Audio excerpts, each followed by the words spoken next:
Hello, hello. Welcome back to the Story Darlings podcast. I'm Sandra. And I'm Tera. What are we talking about today, Tera? We are talking about A Court of Frost and Starlight.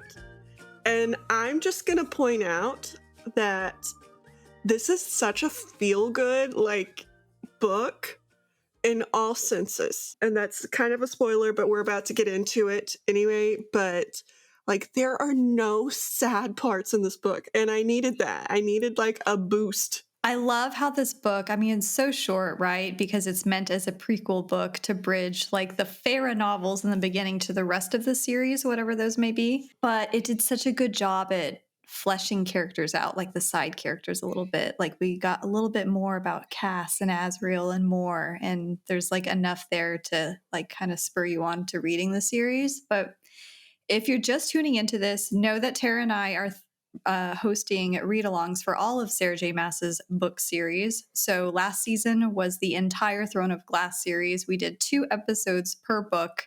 So if you haven't read that series, definitely pick them up and then give us a listen. And then now we're hosting a read-along for A Court of Thorns and Roses, fondly known as ACOTAR. And then next up will be Crescent City in late December, January, somewhere in there as we prepare for Crescent City Book 3, House of Flame and Shadow to come out. So know that there's going to be spoilers, but thanks for tuning in. You want to talk about what's going on with this book? Yeah, so we left off right as the war ended. There were horrible losses to the Illyrian band as well as to Feyre because her dad just died, and Nesta and Elaine too because they had to see that happen, but also come to grips with what they did after, which is to kill Hybern. And so we come into this book and we are coming into a holiday, which I'm with Sandra on this. Sandra's usually the holiday freak, but this holiday is great. It reminds me of Christmas, and I bet that is what she is wanting because it is the Winter Solstice. So it is happening in the wintertime, and it just reminds me a lot of Christmas, being together with your family and, having happy moments and celebrating. And so we come up to the solstice prep and everybody is buying presents for everybody. And Feyre, being the girl born into a poor world and trying to help others, is feeling bad about buying these presents because it's not necessarily needed. And so she is oh, well, that's a lot of money and I could be helping over here. And she is helping a lot with volunteering. And people are no, go home. You've done enough. Go home. And she just feels like she isn't doing enough for everybody that was harmed during the war. It was strange to me reading this book I think this is actually the second time I've read this book, but it felt in a way very parallel to the very beginning of A Court of Mist and Fury, because in that book, Feyre was kind of just stumbling around Spring Court after the events of Under the Mountain, and with, Claire Better's death and the 2 Fae that she killed. And so she feels very useless and depressed. It's the winter solstice then too, her birthday, and she doesn't even tell anyone and just goes through the motions. And now here we are a year later after all of this stuff happens. And it feels much longer than a year with everything that's transpired, right? But reading this the second go around, Frost and Starlight, Feyre kind of had that same thing about her because everyone's no, you don't need to do anything. You don't need to do anything. So she's basically walking around Velaris trying to find a purpose, and help out. And Feysand is off doing his stuff post-war. And so she wants to find her thing. Well, and you see the difference between the 2 worlds there too, or her 2 courts that she was in after shit went down and she's feeling useless. Because Rhys is oh yeah, do what you want. It doesn't matter what they say. You can do whatever the fuck you want to do. And Tamlin was not there for her. He was just, Lock her in the house. But Rhys is no, do whatever you want. You are in charge of you. So if you want to go help, you go help. Doesn't matter what they say. So I don't know. I like Rhys in his helping her cope with Mhm. what's going on. And then he's also like, don't think I forgot your birthday. Like, I know. Oh. And she's like, I don't need anything. And he's like, oh well. Yeah, the whole gift giving and all of this stuff, that part really resonated with me because I'm always like, no, don't give me a present. Don't draw attention to me on my birthday. Like, don't do that. Don't do that. I'm like, yes, I'm with Uh-huh. you, Feyre. Well, I'm going to draw attention because she did the same thing with her wedding and she keeps flashing her little ring over here. But Sandra got married, so she has a celebration that she is not celebrating. But everybody congratulate her. I'm going to draw attention to it.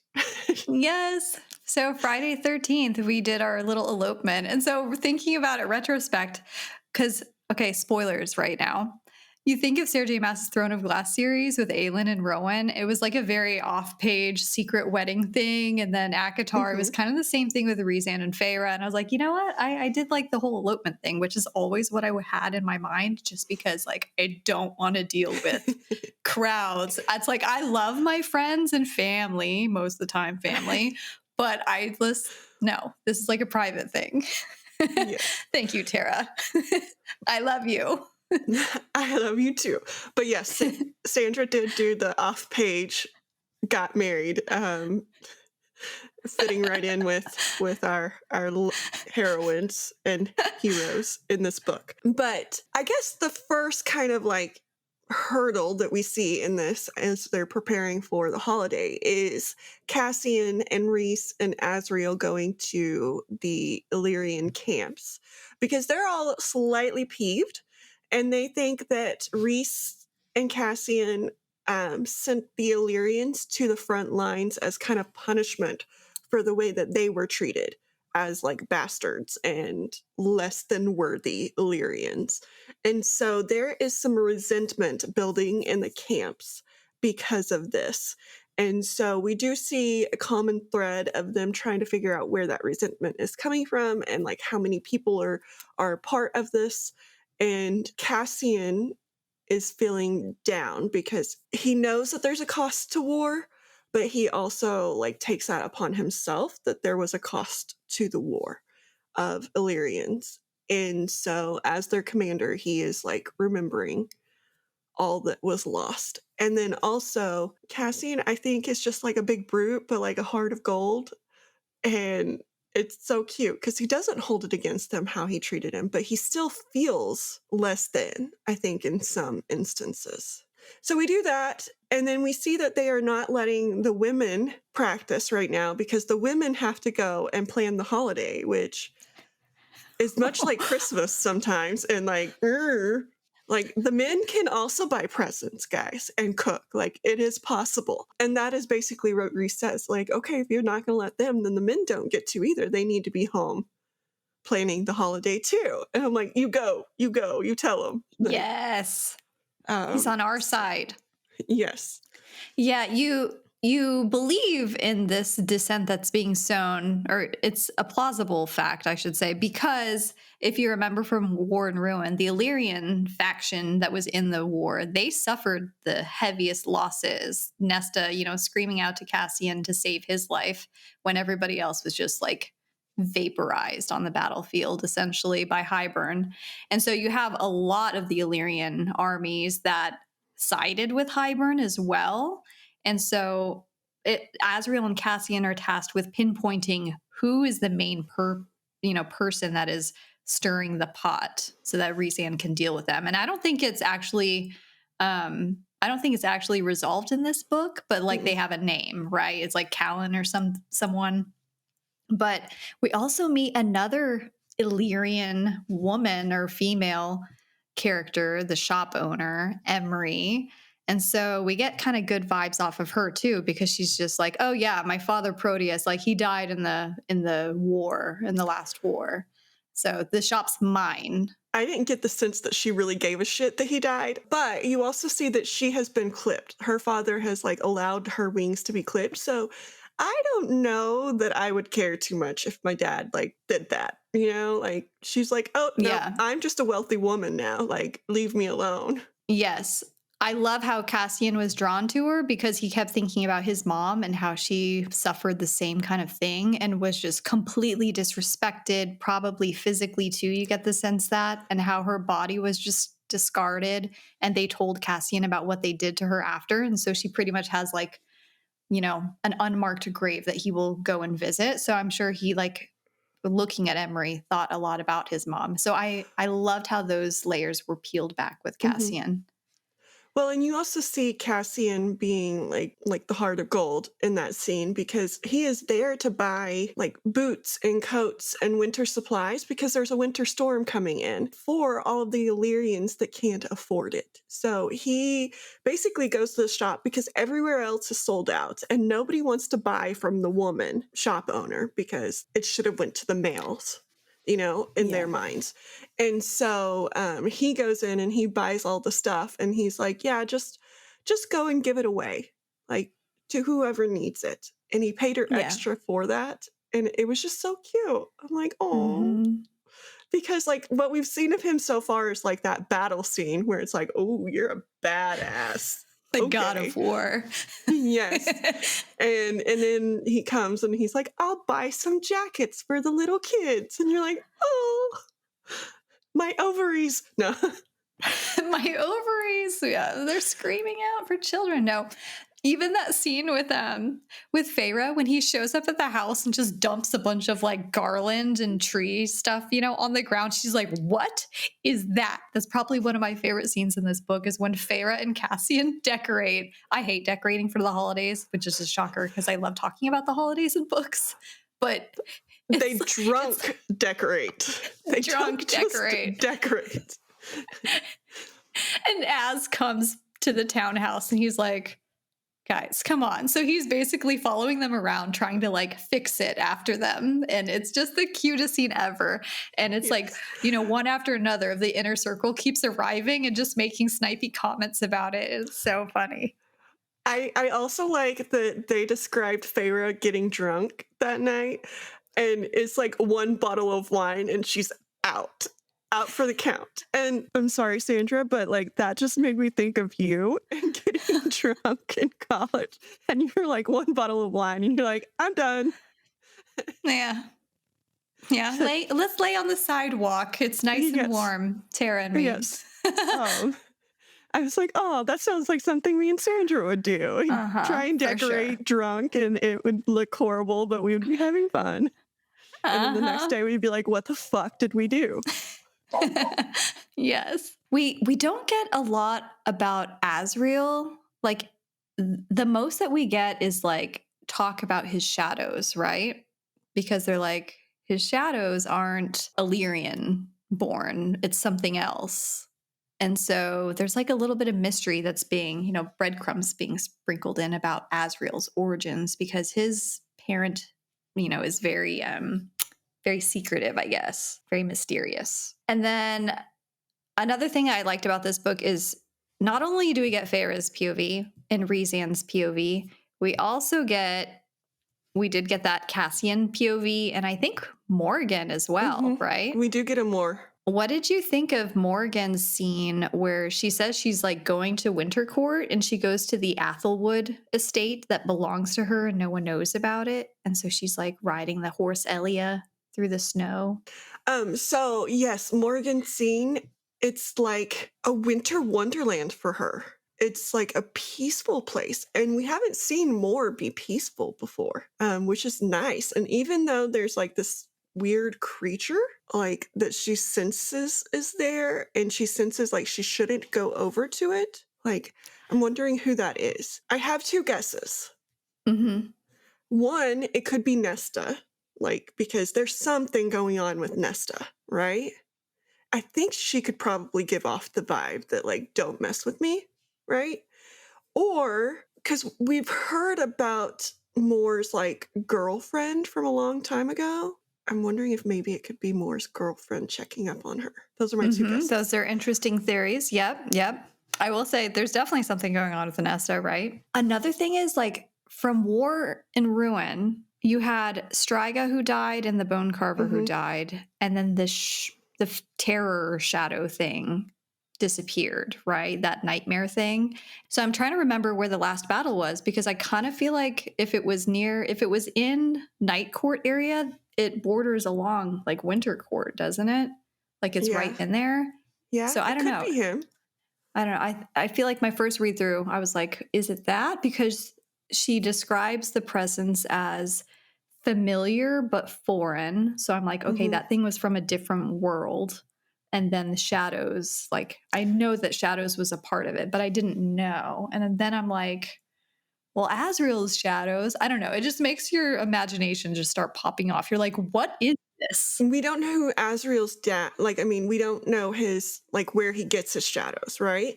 And so it could be somebody related to Azrael. So it's familiar because it, like, touches on Azrael's powers, but then it's foreign because she's never actually met them. You made the comment in the last, like a previous episode, that you thought Azrael was a little voyeur kind of thing, like just Mhm. lingering and watching things that he cares about. So it could be like him too. I don't know. Like, Yeah. I don't Yeah. know. I think Kind he's of more a strange. voyeur with sex, though. Like, Do you think so? not necessarily just like, where are you going? Like, stalk her. Now we've painted him as a total creep.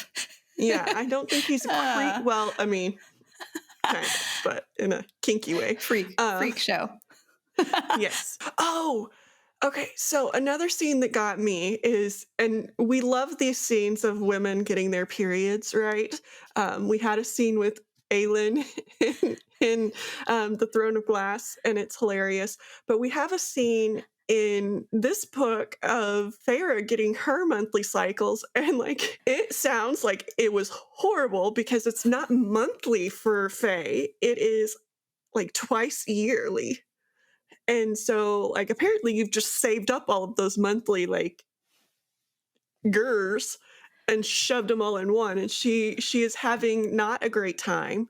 And it was so cute how Reese is like, oh, I'll help you. I'll help you. And like being so caring. And she's like, go away, go away. Mm-hmm. I love how Sarah J Maas writes about that stuff. It's just not represented a lot in No, books in but general. it got me because he's like changing out her like bleeding rags. And she's like so embarrassed. And he's like, it's blood. It's just like It's just any other blood. blood. Mm-hmm. And I'm like, I would be with her, like, no, don't you. But it was just, he's like, it's fine. I'm with you there. He really cares. Uh-huh. That's why he's the perfect boy. Uh-huh. And then she's like, I gotta tell my sisters about this shit. Because they're coming up on 6 months of being Faye. So she's like, oh, crap. But I'm wondering why she didn't have it before. Because she's been Faye for a little while, right? Yeah, 1 year. Mm-hmm. I don't know. Maybe it took a while, I don't want to liken this to being pregnant, but like after you're pregnant and have a baby, it's like a really long time before you have your first period. Maybe it's something like that with the transition from, human to fae. But yeah, the thought of debilitating cramps and just everything raised to the umpteenth exponent Yes. does not Yes. sound up my alley. No. But speaking of her sisters, how's Miss Elaine doing? What's she been up to these days? Well, so she's made friends with the two like little like shadow people that were there to help Feyre the whole time too. And so she has been baking and cooking and gardening. And so she is in her own little like heaven with the hobbies. She is still missing Grayson and she still doesn't want Lucian around, but otherwise, she is having a good time. She is doing much better. Nesta has moved out and is being very bitchy to even Elaine, which threw me because I was like, wait a minute. Like, Elaine was like your source of like purpose in the world.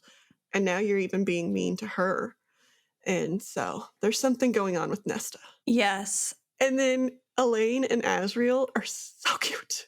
Aren't they cute? Oh my God. I can't, like, every time they have a little moment shared on page, I'm just like, this is the cutest thing ever. Like, I want to see them together. They are so adorable.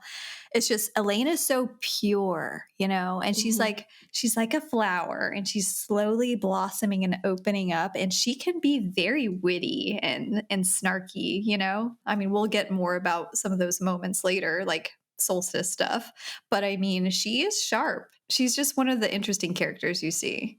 Um, Yes. You meet a couple more interesting characters as Feyre is going around town buying her presents. She meets a shop owner, and she has lost her husband in the war, and she is a weaver. And so she is doing the weaving because it's filling the void for her. It's like giving her an outlet for her pain. And I think that that helps Feyre realize that she can use her art as that, and it's not a waste because Feyre, I think, is still hooked into her old life and her life with Tamlin, that if I don't need it, I don't need it. And if it's not like a physical need, and she doesn't understand that sometimes you can, fulfill your psychological needs and it's just as important as your physical needs. And so she is like kind of fighting herself a little bit, I think, in saying, no, it's okay for me to like do things just to do things and not because I absolutely have to have them. And so she is becoming more and more open to continuing her art. And just because people are suffering doesn't mean she has to like do without everything. It's nice to see her open up that way. yeah, I think Feyre's whole issue is she's having a hard time turning that survival switch off and being like, oh, life is about the leisurely as well. Like, I can enjoy the frivolous things, right? The Hmm. artistic, creative pursuits, which those were things that she only could do, if they had a little bit of extra money, to get paint, then she could do that. But if it wasn't a necessity, then no, it was completely out of the question. And so Feyre spends a lot of time just kind of walking the streets of Velaris because everyone is rebuilding, and she comes across that old art studio. I think that was owned by someone named Polina that's no longer Hmm. there. So she does end up getting that, right? You want to talk about what Hmm. she does with that studio? Yeah, so she sets up a class or basically a school because there's more than one class for kids who are having a hard time adjusting to after the war or expressing their emotions. And she's like, painting and art helps me express the feelings that I can't get out otherwise. But anyway, she sets it up with the friend, whatever her name might be. And so they're teaching classes and to these little kids, and they kind of just put like a little bit of a feeler out to say, hey, we're going to do this. If you know of somebody that could, benefit, please bring them.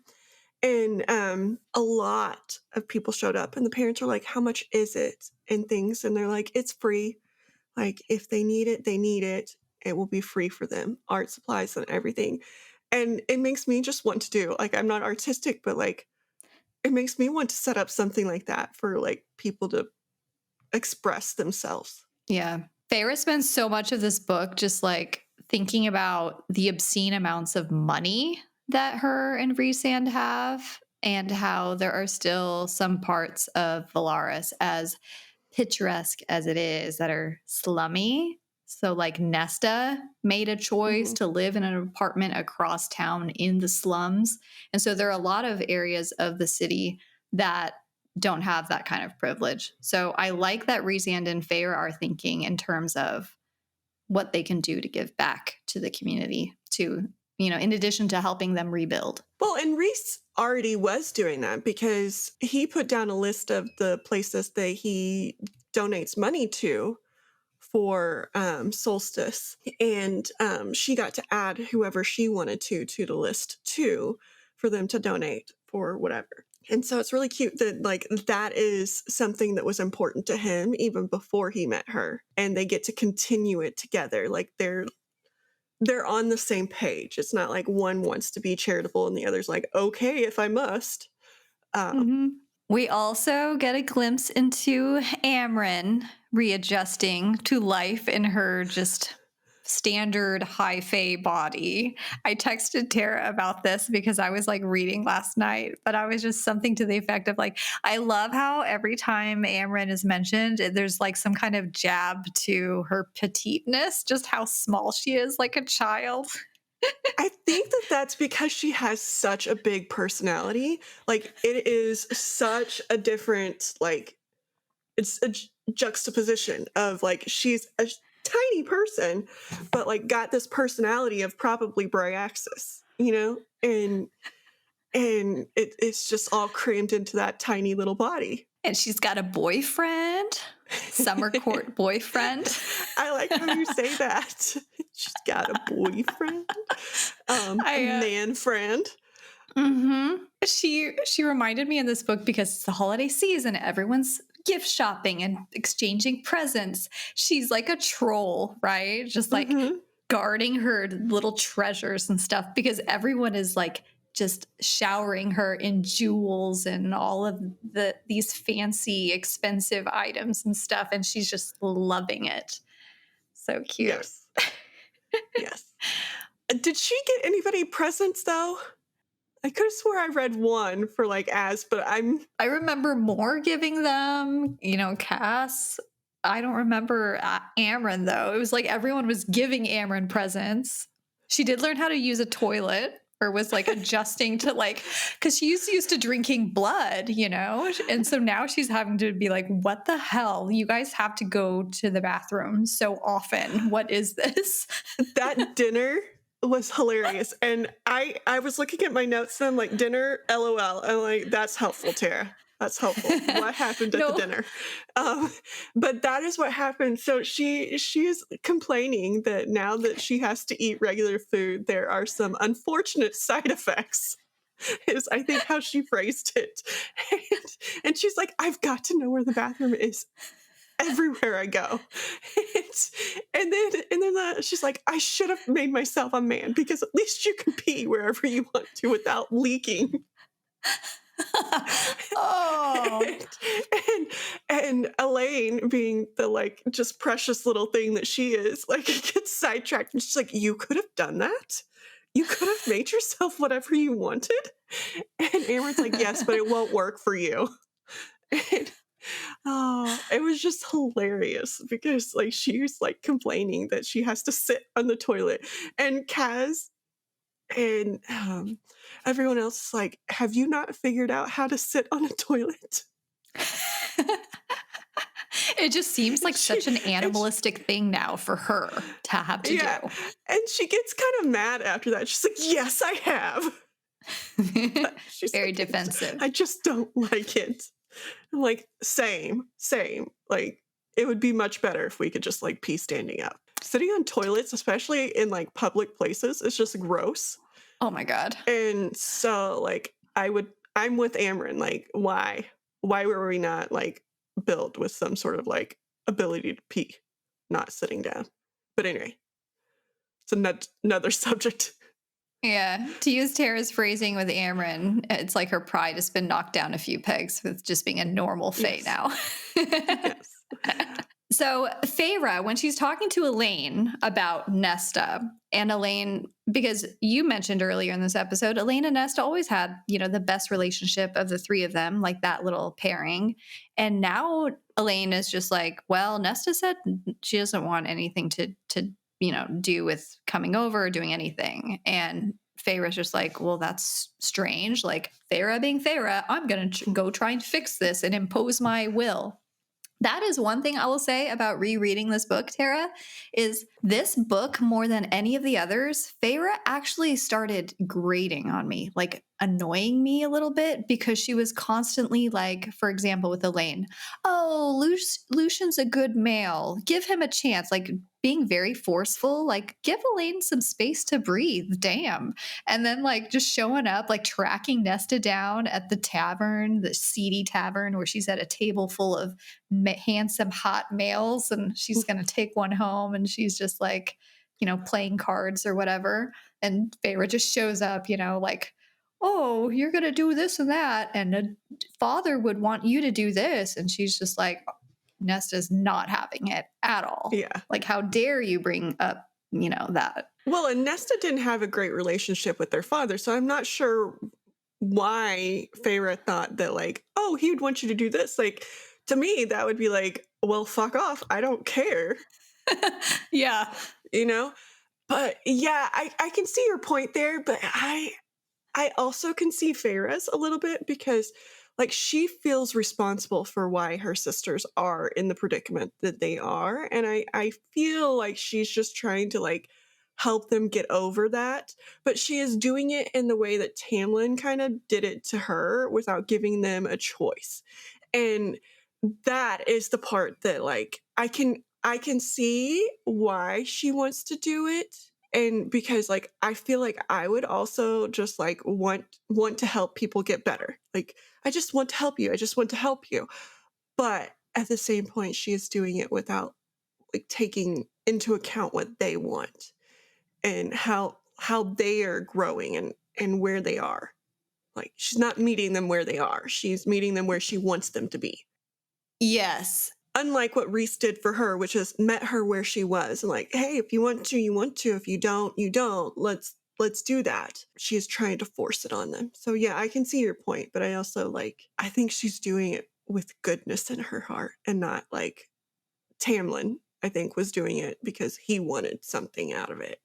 I think she is doing it because she really wants them to get better and she doesn't want to feel like they're hating what their life is because she feels responsible for that. So Maybe this is like a personal quirk of mine, but it's like you look at Feyre's life and she has like the perfect husband and the perfect inner circle, and she has all this happiness and joy all around her, blah, blah, blah.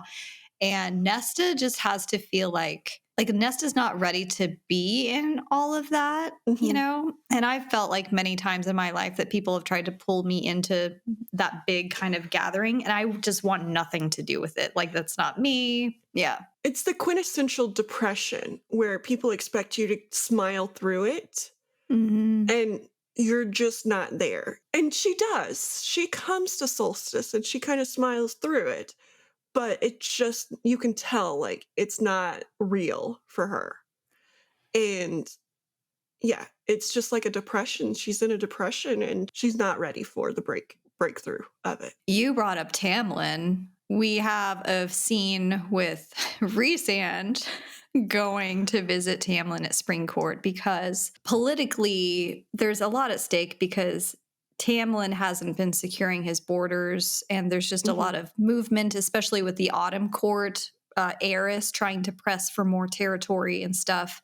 And they're right next to Spring Court. So Rhysand goes to visit Tamlin to kind of just see how things are going. And it is not good. It's probably one of the most bleak kind of scenes Yes. in the book. You had a moment where Feyre got on your nerves. And this scene was a moment where Rhys got on mine because I'm like, dude, like kick him while he's down. Like, I get it, but also, damn, like maybe just go away and like leave him alone.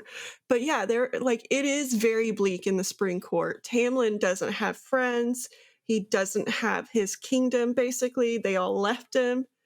And so he's here in this like palace or castle or whatever you want to call it, and he has broken furniture in most of his rooms. It's like destroyed except for one. So he leads Rhys to that one room, and Rhys is basically like, "Yeah, I've got the girl," and like straighten up, or you'll lose more than just your kingdom. And I'm just like, okay, leave him alone. Like he gets it. He gets it that he has nobody.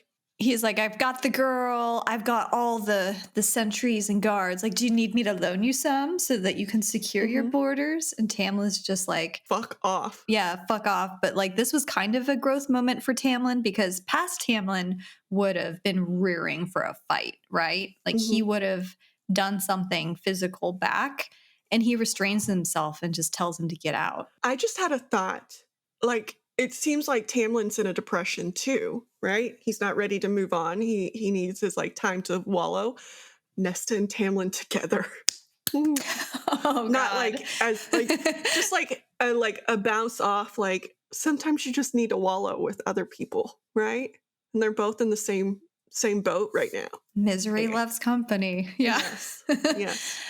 But like, oh yes, I'm with you. Rhysand pissed me off so much. He was just peacocking so hardcore when unnecessarily, and he walks away from that scene like he makes the comment like internal dialogue that Tamlin is waiting for someone to just show up in the night and slit his throat.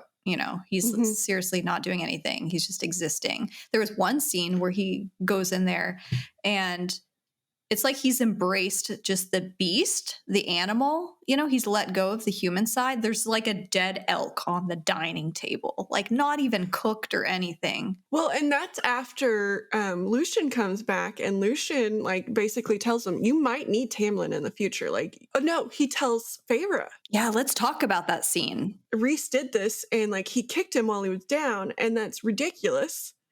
And you might end up needing Tamlin. So, like, chill, basically. Like, he gets it. He gets that you don't love him. He gets that, he lost you. Like, stop, like, just jabbing it. And I'm with Lucian. Yeah, you've always loved Yeah. Lucian because Lucian lays it bare for Feyre. He tells her how it is in this scene. Yeah. And I was just like, go Lucian, because he was like, it wasn't just Tamlin, right? He was like, you screwed me over too. I am a part of the band of exiles now with Jurian and the Queen Vassa because of the actions and decisions that you did to tear the Spring Court to the ground. Like, because Mhm. you acted that way, you impacted me too. Not just Tamlin, but you brought me into this too. So he is very angry with Feyre and resentful about it. And he is honest with her. And to a certain degree, I can see why he was included, because he was showing his loyalty to Tamlin, and he saw the bad things Tamlin was doing to Feyre, but he didn't call him on it, right? And so he does own a certain sense of responsibility for his own actions in that, right? And Tamlin does have a responsibility for his actions and how he treated Feyre. But like at this point, I think it's gone too far. Like I think he's paid for his mistakes. I think he is understanding. I don't think he meant them as evilly as he could have, Like I don't Yeah. think he meant them. I think he was just scared. He's lost everybody in his life that he's cared about. So like I think his like defense mechanism there is to, well, I can't lose it if I don't let it out. Yeah. Right? And so I think that is his. There was that final meeting between Feysand and Tamlin when Tamlin asked Feysand, who's like, do you think Feyre will ever forgive me? And then Feysand kind of made it about himself, like with, well, no, Tamlin brought up like his mom and sister, like, yeah, will you forgive me? And and Rhys is like, I haven't heard an apology. Yeah. So and then Tamlin's just like, would it even make a difference if I did? And it's just, he is just not in a good place at all. Dealing with depression myself, like he is in that throw of like, it doesn't matter. Nothing matters. Yeah. And he just needs a friend. And so I'm hoping, because again, I don't think he meant it maliciously. No. Like what he did to Feyre. So I'm hoping Feyre can be that friend and can help him pull out of that depression. I mean, we shall see, because Feyre is she's very much like, I don't want anything to do with him. I don't know if I ever want to see him again, ever. She's kind of in that place right now. But yeah, so that's how things are going in Spring Court with Tam Tam. Have we ever seen Alice again? Like, I know she went to Summer Court, but I don't think we saw her. Like, did she survive the battle in Summer Court? Because that's the other person in the Spring Court that we met and, like, formed a friendship with. Mm-hmm. And we don't know where she went to Summer Court right when the battle broke out, and then we just never heard, the status of her and her nephews after War and Ruin. So we'll see about that too, I'm sure. Hopefully. Yeah. We get a little bit of background. I think this is like Sarah J Maas laying groundwork. We get a little background with the Illyrians with something called the Blood Rite, right? So all of them had to go through it. I think they went through it like a century before. It's where they have 1 week to get to the peak of this Ramael mountain in like the dead of winter or whatever. And so we get a little bit of that. That reminds me of like Spartan culture, where like they left their kids out in the wilderness and they had like a week to get back, or like they died. Constantly tested, tossed into the wild, left to pit his wits and will against nature's fury. And nobody gave a shit, Ooh, yeah. Like it reminded me a lot of that, like this right to being a warrior. which is what theirs were. They left the little boys out. And like, if you survive, then maybe you're good enough. If you don't, then... And I think Guess they were like not. 10 or 12 at the time. Like, I can't imagine Michael surviving anything. Like 30 minutes outside, like really just does it for him. Oh, I'm sunburnt. Yes. Like, it's cold. It's 70 degrees, dude. Like, you're fine. So we see a moment between Moore and Rhys where he's like, I'm sorry for involving the Court of Nightmares without you knowing. And she's like, I get it. And then he's also worried about her because Eris and Kier are kind of working together. And she had to be in the room with both of them. And he could see her kind of shutting down. And he's like, worried about her. And she's like, I'm not afraid of them. Like, it's just, I don't like being around them. And that's where he's like, okay, well, go do something just for yourself. Go do what you want to do. And so she left. It's almost like it's not fear that's driving her actions. It's more like her PTSD being triggered because she does have that memory of being, tossed into the ground at the border of Autumn Court. And she couldn't see anything, but she could hear like Eris's voice and other, footsteps and stuff. And Eris was very adamant about not touching her. Do not touch her under any circumstances. Do not touch her, type of thing. So I don't know. Eris is just a really intriguing character to me. I want to see more. I can't tell if he's good because there for a little while he seemed bad when it all happened with Moore. He seemed so bad. And then during the war, he seemed like he was like hinting that there was more to that story than we got. And with Sarah J Maas's writing, I fully believe that like he's going to come out of the like woodwork as being like this good guy, that there was something behind the way he treated her. But then he's with Kier and like maneuvering and trying to get some of Spring Court's like territory. And so I'm like, it's just back and forth with him for me. I'm like, are you good? Are you not? Like, what's the backstory here? I need to know more to like make an opinion of you. He is the character that is embracing being painted the villain, right? Much like Rhys was. I mean, I guess he wasn't embracing it, but he was painted the villain.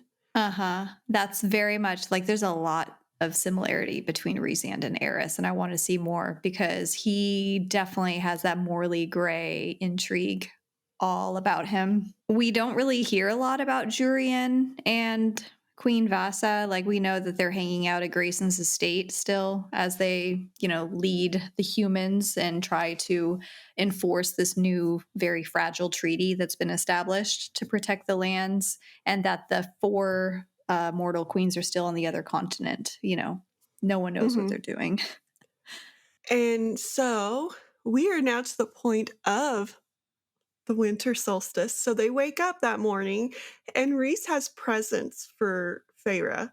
And she's like, but we're supposed to do presents in the evening. He's like, not your birthday presents. And so she gets to open her birthday presents, which are like some paint supplies.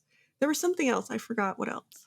Oh, it was like a sketchbook, a satchel, and a sky blue wool scarf. Yeah, the scarf is what I forgot. And he was like, so now you won't have to borrow Amren's or something like that. She's like, oh. And so then he puts on his Illyrian, right? Is that this day or the next day? Like, he puts on his Illyrian like armor, and they go and have breakfast. And in walks Azriel and Cassian with their Illyrian armor on. And she's just like looking at him like, why are you going to need armor? And they're like, it's a tradition. And then they just like leave. And Moore comes up to talk to her, and she's like, how long are they going to be gone? Like, what's going on? And Moore's like, oh, let's go check it out. And so she winnows them, and it's the cutest little thing. They have a tradition to have a snowball fight like all day until somebody wins. And so they're like, they've built their little forts, and like they're having this snowball fight. These grown men, they've had it for like 1,000 years now. And it's like this tradition that they started when they were like actually kids. And I just thought that scene was so cute because I love traditions. I love like acting like a kid with your kids, or just like bringing that child at heart out, and it was so cute. That snowball fight was immediately followed up by one of the most hysterical scenes in the Yes. book, because the tradition is after this intense, aggressive snowball fight, and it's so funny because you can hear Az like, ooh, you like hear them really throwing these things at each other. And Reese is calling them names when he gets hit and Yes. stuff. Yes, it's so cute. But after it, they just strip down bare ass naked and they go sit into a sauna together and just like hang out. And so And Feyre is like, I am totally with Feyre there, like, ooh, they're all naked? Tara's like, And- am I invited? And Reese is like, hey, if you want to come in here, like, there's room for you. He's like, I'm open to whatever you want. And Feyre being so bad is like sending him images, like visions of like what she wants to do and things. He's like, I'm getting a little excited in here. And then you just hear him get kicked out of the sauna because he's getting a little too excited. And I love that Moore like turned to her and she's like, you got him kicked out, didn't you? And I was like, maybe I did. So inappropriate. Yes, that was great. And then there's another moment where it's just like you see the brotherhood that they have and like them as the kids that they should have been but weren't allowed to be, like, you know. Yeah. And that I think that's why it hits me as so cute, because they were like acting like they were the kids that like they didn't get to be because they were the bastards and they were the like ones that were mistreated their whole lives. And so yeah, I loved it. Mm-hmm. They were deprived. So that's Winter Solstice morning, Feyre's birthday festivities, and then chapter 22 is like a little smutty scene, between Reese and Feyre, and then Winter Solstice night comes after the Illyrians have had their snowball fight and their sauna time, and guests start arriving to the townhouse, and the townhouse is feeling very small these days with their inner circle expanding. And so it's one by one. Lucian shows up and there's like, oh, okay. Elaine is not having it. She just doesn't want to be in the room with him. She doesn't want to talk to him, interact with him at all. She didn't get him a present or anything, right? But he got her a present. He did give her a present. Do you remember what it was? No. Oh, the gloves. Mm-hmm. The gloves that like they're magical gloves that will never like get barbed or like get cut or, wear out, basically. Yeah. And Feyre made a good point that, like, I think that's Elaine's, like, favorite part of gardening is feeling the, like getting stuck and feeling her hands in there and, like, the scars or whatever that it leaves. It makes her feel alive, kind of. Yeah. So she's like, you're kind of barking up the wrong tree here. But, I mean, his heart was in the right place, I guess. Yeah, he was trying to be thoughtful about it, right? And then Elaine's just kind of like, okay, put this present over here. Do you remember what she got, Asriel? Yes, that was hilarious. So this is, like Sandra said, Elaine is opening up and she is witty. Like she fits in with the Archeron sisters, right? Because everybody else is very like snippy, snidey, like snarky. And Elaine, we see the first little inkling that, yep, she is an Archeron, because she gets Asriel like a tonic for his headaches that everybody else causes him. Is exactly what she said. And he's like, I love it. The book describes his laugh just like throwing his head back and just belly laughing, essentially. And it's like the cutest thing. You just want Asriel to have more of that, just being such a deprived child all his life. He deserves it. He is much like Nesta right now. Like he's like just the like in the shadows, like watching everybody else like live their lives and like feeling like he can't, Mm-hmm. So yes, you want to see him happy. Yes. Last to arrive is Nesta, who takes everyone by surprise because Feyre is having the oh shit moment that everyone always has during like a big gift-giving holiday, right? When someone unexpected comes, it's like, did anyone give them a present? Did anyone give them anything? I can't remember who gave Nesta a present. She got one. Elaine. Was it Elaine? Yeah, of course. You know what it was? Smutty books. Oh yeah, Nesta's a girl after our own hearts. Yep. And so, living her but best life over there with her smutty living books and the like new man every night in her bed. her best life. That's funny. But then you remember that Feyre had this conversation with her at the tavern, and she was like, if you don't come, I'm not paying your rent or whatever. And so then you think, okay, is Nesta there just because she needs the money to pay for her rent, you know? And so there's that scene at the end of Solstice where, you know, Nesta's just kind of watching everyone at the end, and then Feyre is walking her out when she's ready to go home, and she accepts the money, right, for 3 months rent, which disappoints Feyre. But then what happens? Then Cassian follows her, right? Like, is that what you're talking about? Yeah. Okay. So Cassian's like, I give up. Like, I'm done. Like, she needs to talk to me, basically. And he like storms out of the house, like without saying a word to anybody else. He like picks Feyre up and moves her out of his way. And he goes after her. And he's like, what the hell? What the hell? What's going on? Why are you being like this? I'm like walking you back to your house because it's dark and it's late. And Nesta's like, I'm fine. I don't need you. And he's remembering the fact that she was willing to lay down her life for him, like to die with him. She was covering him with her body. And so I think he's feeling a little bit of a sense of like, I need to make sure she stays safe. Right. And so he just kind of like follows her, even though she says to leave her alone. Yeah, he's like chasing her down, and he has a present for her, right? He didn't want to break this out and give it to her in front of anybody else. So he's chasing her down with this present, and he's got to be so frustrated and confused because there are definite sparks between the two. There's a lot of sexual tension, especially the last book. And he just wants her to open up to him and talk to him, and she's not having it. And what does he do with that present? Because she's like, I don't want it. Throws it into the river. And now I really want to know what that present was. Like, it's going to like bother me. Like, there's no way I can like turn down a gift without knowing, because like the second I get home, we're like, what was that present? Like, I've got to know what he got me. Yeah, damn it. What was it?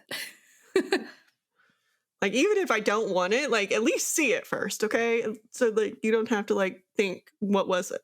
So their little exchange goes really well. She goes into her apartment, and then we see some of her trauma come out, right? Because she is in front of, like, she's only bundled up using blankets to stay warm. It's very cold. She doesn't want to start a fire, and she starts, you know, thinking about how, you know, no one ever mentions how the crackling of a fire, the twig snapping sounds like necks breaking and stuff. So you know that she's grappling a lot with her father's death because he died, you know, in her arms, basically. She was right there in front of him. And so she doesn't want that reminder. So it's just, I mean, you mentioned Feyre doing things, you know, out of the goodness of her heart to try and help Nesta, but Nesta is very much in a place where she is struggling to get this stuff out of her head. And she's doing it the solitude route, whereas Elaine is opening up to people, like finding her people to help her overcome that. And Nesta is very much not doing that.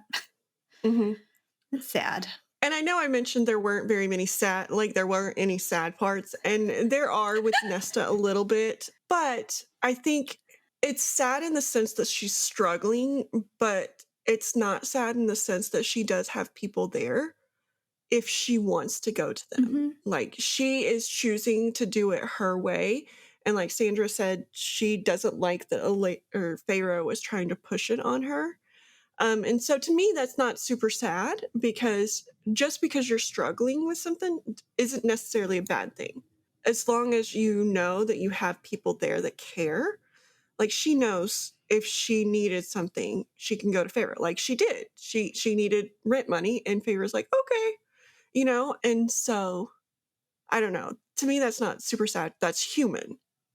That's being a person. And I like that Sarah J Maas built in those kinds of like interactions, because we see it with Azriel, we see it with Cassian, we see it with Moore and her PTSD. And those are human emotions that have for so long been put in the back as something bad. Like, you should never feel like that. And it's normal to feel like that. And the fact that we've made it a bad thing is what makes people feel so much worse when they go through that. And I know that as a personal like story because, I thought there was something wrong with me for feeling that way for a long time.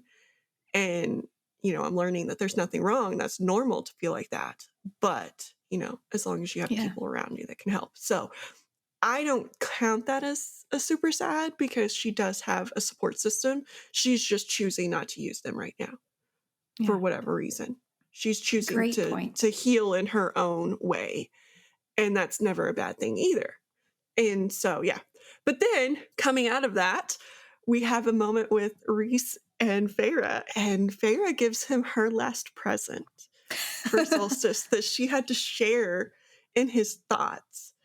And so basically, Feyre decided that she is ready to have the child that they both want. And so she sends it to him in a thought that she is ready. And we see a significant moment happen for them after they're both like, oh, are you sure? Are you sure? Like they share a lot. They have an intimate moment, very smutty, but they like, you get the sense that they like came together on a deeper level than just sexually, like and I love that right after he's like, yeah, like I was gone. Like it ruined me because like whatever was left of his own now belongs to Feyre. He's totally in. They get their against the wall scene that they kept talking about, and it finally happens, and it's this connection of souls as they're doing it. And Feyre uses the image of the bone carver of what she saw to share with him. And it's such a beautiful moment. Yeah, it's smutty and stuff, but like it was such a good moment between the two of them. Yeah. This book, it's so important because it sets up so many things, right? Because now we have Lucien and Nesta living in their own places in town. The townhouse is feeling tiny, so he gives her a present. And so he shows her like basically a house. And he's like, you get to build whatever house, like put in a room for you and I, an office and a paint studio and a dressing room for Moore and like a closet for her jewels for Amryn and like like practice arena for the Illyrian babies, because that's what Feyre calls the Illyrian warriors as Illyrian babies all the time. And there was a funny scene at like I forgot where it was, but like Cassian was grumbling about something. He's like, don't let Feyre hear you because she already calls us babies enough. And so, yeah. And then he also gave her a dress. And Feyre asks him, where do you keep getting these dresses? Because they're gorgeous, right? And he's like, my mom made them all for my future, like, wife. Like, his mom, the seamstress, was just making these dresses. Like, she had a plan. She, like, made him hide the ring. She made all of these dresses. She's like, you are gonna find you a woman, and she's gonna be great. Like, his mama, like, she knew. She knew what was out there. This book is just all the feels. It's so good. It's such a perfect setup book because it did such a great job at showing you all of the little conflict areas between, Nesta and Cassian and Lucien and Eris and Moore and like all of this stuff. But then everyone's growing and changing too. Like, getting their own house, getting potentially a baby. And you get to see how much of Mama's boys they are. Like these big strapping, like Illyrian warriors. And Cassian is doing things because he feels bad for the way his mom was treated. And Rhys is doing things because of his mom. And it's just so cute. Like their mothers weren't in their lives for long enough, but they made a deep impact on how these boys view women and the roles that they are taking to like limit women's suffering in their areas. It's great. I love You're making me teary-eyed talking about this, but I'm like, it's such a feel-good book. Like as mothers to boys, I feel this. Like I hope I make my son understand the struggles of being a woman sometimes and like have more compassion than you see sometimes around you. Women do so much, and it's always like for the most part just behind the curtain. Like no one ever knows about it, but it's just yeah. I mean, even just simple things like women are predominantly the ones who buy Christmas presents for the whole family, or decide Planning. the Christmas presents or plan it or decorate or whatever. And it's because we want everybody else to have the time, you know? And so, yeah, I love seeing that is, and I wish that there were some better dads depicted. Yeah. You know, because we've got Baron, we've got Kier, like all the dads so far have been depicted horribly. I wish we had some better role models there. Even the Archeron father, it was almost like too late. Until the end. Yeah. Yeah. And so I think when we do start seeing Cassian and Rhys have children, we'll see a different side of fatherhood too. So I'm not here just to bash fathers. Like they do good things. They you know, men also are worthy, but we just have not seen that in this series. And I mean, realistically in the world, most things you see are not great. So it just takes a really long time to break these cycles. Mhm. But our bad boys, they're going to be some Yes. great ones. Yes. I cannot wait to see a little, like, I've seen some pictures of like the little boy that is supposed to be their child, you know, like on TikTok or whatever. And it is so cute with his little baby wings. Oh, you've been peeking again. Well, you send me things, okay? Like I can't not peek if you send them. Like I can't just be like, no, Sandra, I'm not looking at your thing. But no, Okay, it's just a fine. little picture of like what I would have already seen. Like I do not look at the ones that I can tell might be a spoiler, but like I know that she has seen a little boy, right? And like he's supposed to be their son. So it was just so cute. I want a little boy with little wings. So with this read along, we are almost all caught up with ACOTAR. We have one more book, A Court of Silver Flames, which we will drop part 1, the first half of that book, on next Monday. And then that is it. We know that there are going to be a few more ACOTAR books after Frost and Starlight, but we don't know how many. So I we'll love that she has hinted that Azriel will get either a book or his story told in some way. I cannot wait for Azriel to have his happy ending. Whoever it's with, I don't really care. Like, I want Azriel to have a happy ending. I want to see little Az babies, little shadows. What if he doesn't want to be a parent? I don't know. He doesn't have a choice because I want to know. I'm now Feyre playing like, you have to do what I say. Oh, Feyre. No. Feyre is something else this book. No, she meant well, but yes, she just cares a lot, right? Mm-hmm. And she doesn't, I don't think she knows how to express her care. Because I think in the past, the only way she's had to express it is to hunt and like keep people alive, right? And I think she's growing in her feelings there too. Yeah. Right? And on that note, do not pick that picture as like the little like clip you put up with whatever you're gonna do on these, please, Sandra. Do not like pick that one, please. Okay. Okay. I love making those things. I think she likes just torturing me. This is Sandra's love language is torture.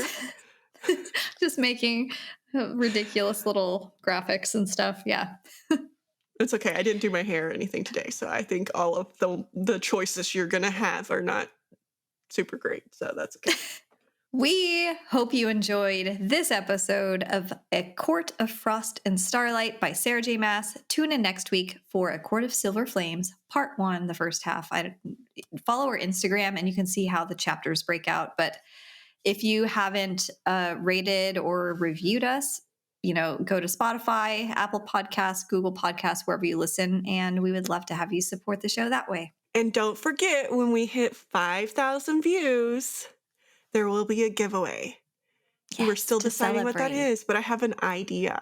Tera loves gift giving. This is probably why she just loved this book, because it was all about the gift giving. Yes. And the thought that went into that. Like, I loved like showing somebody you care by like truly thinking about them.